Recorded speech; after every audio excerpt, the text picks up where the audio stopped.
साथियों नमस्कार।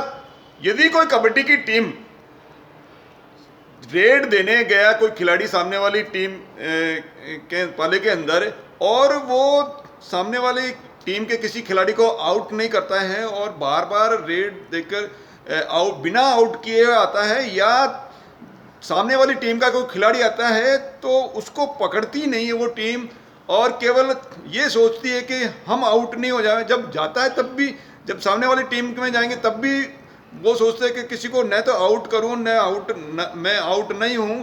और इसी तरह से जब सामने वाली टीम का भी कोई खिलाड़ी आता है तो न उसको पकड़ते हैं, केवल बचे रहते हैं, सुरक्षात्मक दृष्टि से खेलते हैं। तो क्या वो टीम जीत पाएगी? क्या मैं सोचता हूं किसी भी स्थिति में वो टीम नहीं जीत पाएगी। सामने वाली टीम का जो खिलाड़ी क्या करता है, वो आक्रामक दृष्टि से खेलते हैं, आक्रामक तरीके से वो खेलते हैं।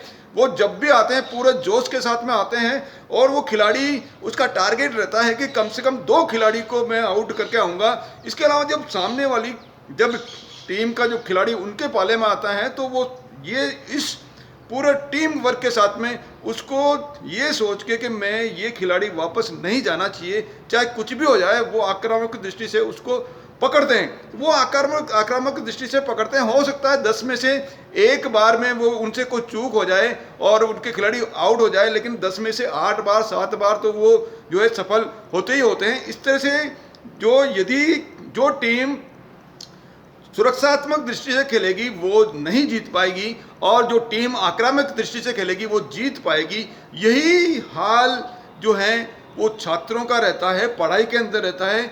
जो मेरिट होल्डर स्टूडेंट रहते हैं, जिनके मेरिट में नंबर आते हैं, जो मेरिट के अंदर अपना नाम दर्ज करवाते हैं, वो क्या करते हैं, वो पढ़ाई आक्रामक तरीके से करते हैं। वो करते हैं आक्रामक तरीके से। उनका टारगेट रहता है 95% से ऊपर अंक आना चाहिए। उसके लिए जो कुछ भी करना है वो आक्रामक दृष्टि से करते हैं। और जो फेलियर स्टूडेंट रहते हैं या जो असफल विद्यार्थी रहते हैं, उनका क्या टारगेट रहता है? उनका टारगेट रहता है कि केवल मिनिमम मार्क्स, जो पासिंग मार्क्स है, वो आ जाए और मैं असफलता से या फेल होने से बच जाऊँ, केवल मैं फेल होने से बच जाऊं। यानी सुरक्षात्मक दृष्टि से वो पढ़ रहा है। वो क्या कर रहा है, पढ़ाई का जो तरीका है उसका क्या है, सुरक्षात्मक दृष्टि से। जैसे खिलाड़ी सुरक्षात्मक दृष्टि से वो टीम खेल रही थी, उसी तरह से जो असफल विद्यार्थी है, जो कमज़ोर विद्यार्थी है या जो लापरवाह विद्यार्थी है, वो क्या करते हैं, वो अपना जो लक्ष्य है वो कम रखते हैं और केवल फेल होने से बचने के लिए खेलते हैं। यानी मेरिट होल्डर स्टूडेंट 95% से अधिक अंक लाने के लिए आक्रामक दृष्टि से पढ़ाई करते हैं और जो फेलियर स्टूडेंट हैं या जिनके कम अंक आते हैं, वो क्या करते हैं, उनका टारगेट रहता है केवल फेल होने से बचने के लिए वो पढ़ाई करते हैं। ऐसे विद्यार्थी, उनका जो लक्ष्य बहुत कम होता है और कभी कभी वो पास हो भी जाते हैं और कभी कभी सप्लीमेंट्री आ जाती है और कभी विषय में फेल भी हो जाते हैं। इसलिए क्या करना पड़ेगा, अपना लक्ष्य जो है वो बड़ा रखना पड़ेगा। और दूसरे जो विद्यार्थी रहते हैं एक स्टेप ऊपर, जो एवरेज स्टूडेंट रहते हैं, वो जो जिनके मार्क्स जनरली 50 से 60 या 65 के आसपास आते हैं, ऐसे स्टूडेंट क्या करते हैं, वो मेरिट होल्डर और फेलियर, उनकी बीच की कैटेगरी ऐसे छात्रों की रहती है। ऐसे छात्र क्या करते हैं, वो आरामदेह स्थिति में बना रहना चाहते हैं। वो क्या करते हैं, मेहनत थोड़ी बहुत करना चाहते हैं, लेकिन जो उनकी डिज़ायर है वो उतनी त्वरित नहीं होती है, तेज डिज़ायर उनकी नहीं होती है। और वो स्टेप क्या करते हैं, अपना जो कदम है वो थोड़ा छोटा रखते हैं, लक्ष्य क्या करते हैं, थोड़ा छोटा रखते हैं। वो आरामदेह स्थिति में बने रहना चाहते हैं। आरामदेह स्थिति का मतलब है कि वो जब भी उनको लगता है आसपास में कोई दूर के रिश्ते में भी कोई शादी हो रही है और किसी ने बुलावा दे दिया तो वो चले जाएंगे। दूर के रिश्ते की बात कर रहा हूँ मैं, दूर के रिश्ते में भी जहाँ जाना इतना ज़रूरी नहीं है वहाँ वो चले जाते हैं। टीवी पे ऐसा कार्यक्रम जिनको देखने का कोई औचित्य नहीं है उसमें टाइम देते हैं। इसी तरह से सोशल मीडिया पे जब ज़रूरत नहीं है तो वो उसमें लगे रहते हैं। तो ये क्या करते हैं, वो कोई भी छोटी मोटी डिस्ट्रक्शन या छोटी मोटी बाधा आ जाती है तो भी वो क्या करते हैं, उनको वो बाधा जो है रोक लेती है। तो इस तरह से उनका जो स्टेप है वो क्या करते हैं, छोटे कदम लेते हैं और अपना जो लक्ष्य है वो छोटा रखने के कारण से उनके जो मार्क्स हैं वो भी लगभग जो है 60% के आसपास आते हैं, ऐसे एवरेज स्टूडेंट्स। लेकिन जो हायर कैटेगरी है, जो मेरिट होल्डर स्टूडेंट्स की कैटेगरी है, वो क्या करता है, वो नो मर्सी, वो अपने आप पे कोई दया नहीं करते हैं। नो मर्सी यानी अपने ऊपर कोई भी दया नहीं करते हैं। उनका वो कंफर्ट जोन से निकलकर क्या करते हैं, डिफिकल्ट जोन के अंदर जाने के लिए तैयार रहते हैं। तैयार नहीं रहते हैं, वो जाते हैं। डिफिकल्ट जोन का मतलब है कि कठिन जोन के अंदर वो जाते हैं। डिस्ट्रक्शन चाहे कुछ भी हो जाए, वो चाहे कुछ भी हो जाए, वो उनके सामने कितनी ही बड़ी बाधा आ जाए उसको वो तोड़ते हैं। वो हार्ड जो है मेहनत करते हैं, बहुत कठिन मेहनत करते हैं। वो कठिन मेहनत करने के लिए जो क्लास के अंदर जो भी पढ़ाया जा रहा है वो पूरे सुनते हैं अच्छी तरह से, क्रॉस क्वेश्चन वो करते हैं, होमवर्क वो पूरी अच्छी तरह से करते हैं, रिटर्न वर्क अच्छी तरह से करते हैं, सजा के करते हैं, हैंड राइटिंग पे पूरा ध्यान देते हैं, कलर्ड फुल कॉपी को वो बनाते हैं ताकि उनको मेमोरी या याद करते वक्त वो उनको अच्छी तरह से याद हो जाए।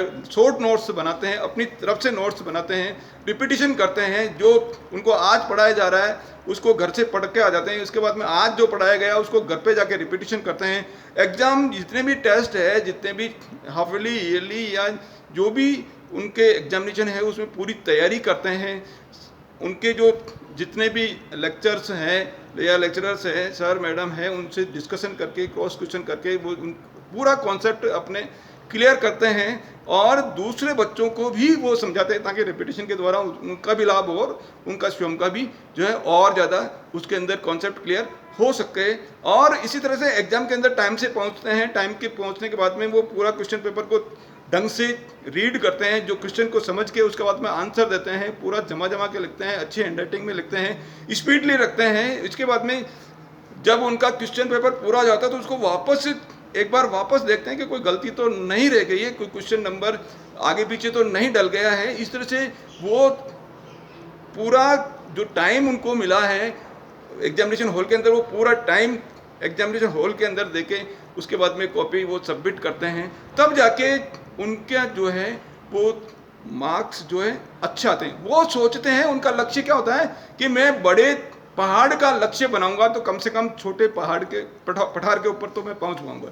बड़े उनका लक्ष्य बहुत बड़ा होता है। यदि आपने 95% अंक का लक्ष्य बनाया है तो कम से कम आपका 70% 80% मार्क्स तो आएंगे। और यदि आपका लक्ष्य ही 40% है तो फिर आपके क्या ज़्यादा से ज़्यादा 30% 38% आ सकते हैं, इससे ज़्यादा नहीं आ सकते। तो लक्ष्य जो बड़े स्टूडेंट हैं, जो हायर रैंकर्स स्टूडेंट हैं, जो मेरिट होल्डर स्टूडेंट्स हैं, वो अपना जो लक्ष्य है बहुत बड़ा रखते हैं और उसके लिए पाने के लिए पूरी जी तोड़ तक बर्निंग डिजायर और बर्निंग डिजायर के अंदर अंतर है। तो उनके अंदर बर्निंग डिजायर होती है तो वो आक्रामक दृष्टि से जो तैयारी करते हैं, पूरी आक्रामक दृष्टि से शुरू से लेके एंड तक जो आक्रामक दृष्टि से वो तैयारी करके अपना लक्ष्य को हासिल करते हैं। तो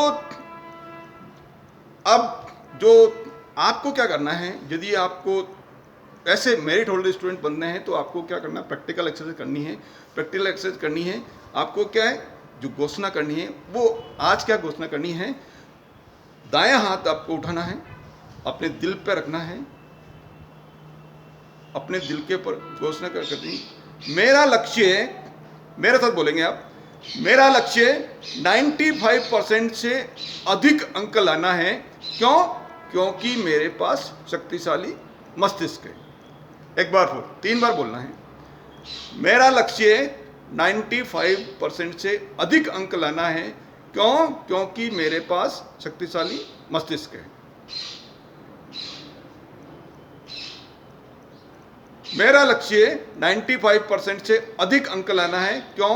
क्योंकि मेरे पास शक्तिशाली मस्तिष्क है। ये संकल्प आप सुबह और शाम दोनों समय आप जब बोलेंगे तो पूरा लक्ष्य आप अपनी प्राप्त कर सक पाएंगे। मेरे साथ बने रहे उसके लिए बहुत बहुत धन्यवाद। इस वीडियो को शेयर कीजिए, लाइक कीजिए और चैनल को सब्सक्राइब कीजिए। बहुत बहुत धन्यवाद।